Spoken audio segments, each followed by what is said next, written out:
Bienvenidos, el día de hoy vamos a ver punto y coma o semicolon. El punto y coma nos van a ayudar a referenciar el tipo de pausa que se debe.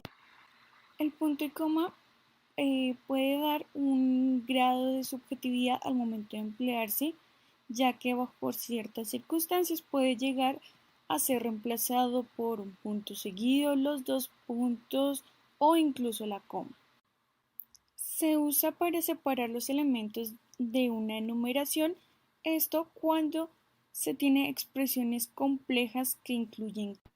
Por ejemplo, cada grupo irá por un lado diferente, el primero por la izquierda, el segundo por la derecha, el tercero de frente. Aquí podemos ver que la oración está enumerando dentro de sí misma. También va a separar oraciones sintácticamente independientes, sin embargo entre las que existe una estrecha relación semántica. Por ejemplo, era necesario que el hospital permaneciese abierto toda la noche. Hubo que establecer turnos. Vemos que son dos oraciones cuya sintaxis es completamente diferente, sin embargo conservan la misma temática. Se escribe punto y coma adelante de los conectores de sentido adversativo, concesivo y consecutivo. Por ejemplo, pero, más, aunque, sin embargo, por tanto, consiguiente, etc. Por ejemplo, los jugadores entrenaron intensamente durante todo el mes, sin embargo, los resultados no fueron los que el entrenador esperaba. Se pone punto y coma detrás de cada uno de los elementos de una lista o cuando se escriben en líneas independientes. Por ejemplo, aquí vemos un listado en el cual cada ítem es separado por un punto y coma hasta llegar al punto final.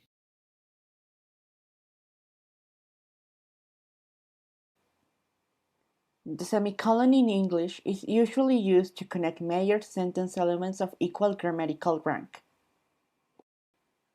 There are four main ways to use a semicolon according to Hacker rules for writers. Use a semicolon between closely related independent clauses not joined in a coordinating conjunction. Sometimes two independent clauses appear in one sentence. They are usually linked with a comma and coordinating conjunctions such as and, but, or, and for. This signals the relationship between the clauses, but if they are closely related and the relationship can be clear by omitting the coordinating conjunction, they can be linked with a semicolon instead. Here is an example. I saw a magnificent albatross and it was eating a mouse. As you can see here, there is a comma and a coordinating conjunction that links these two sentences. By using a semicolon, the example could be like, I saw a magnificent albatross. It was eating a mouse. Another way to use a semicolon is between independent clauses, linked with a transitional expression. Remember that transitional expressions are composed by conjunctive adverbs and transitional phrases. Conjunctive adverbs like finally, certainly, therefore, besides, between.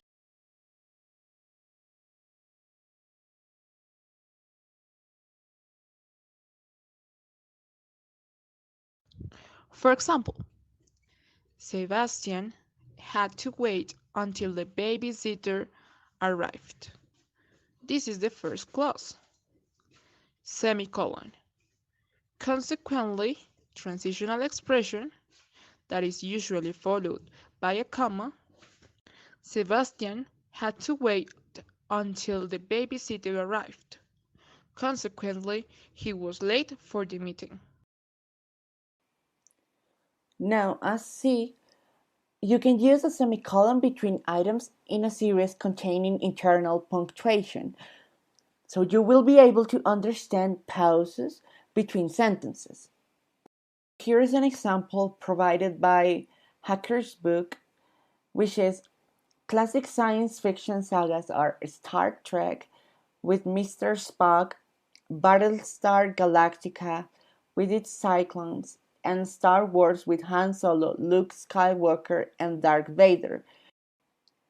As you can see here, there are many commas that divide the sentences which are related, as they are classic science fiction sagas. The semicolon helps the reader to understand which character belongs to each saga. It is important to avoid common mistakes in the use of semicolon. You must not use semicolon in the next situations. It is important to avoid common mistakes in the use of semicolon. For example, I met my wife in Bogota, semicolon, where she grew up from a young age. This is incorrect because the subordinate clause is supporting the main sentence. So you cannot use semicolon. You have to use comma like this. I met my wife in Bogota, comma, where she grew up from a young age. Second, between an appositive and a word it refers.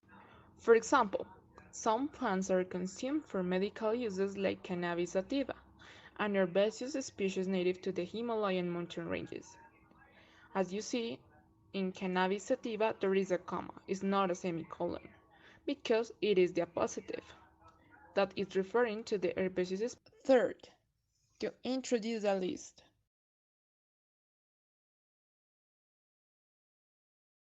For example, my favorite flowers are colon, roses, comma, lilies, and tulips.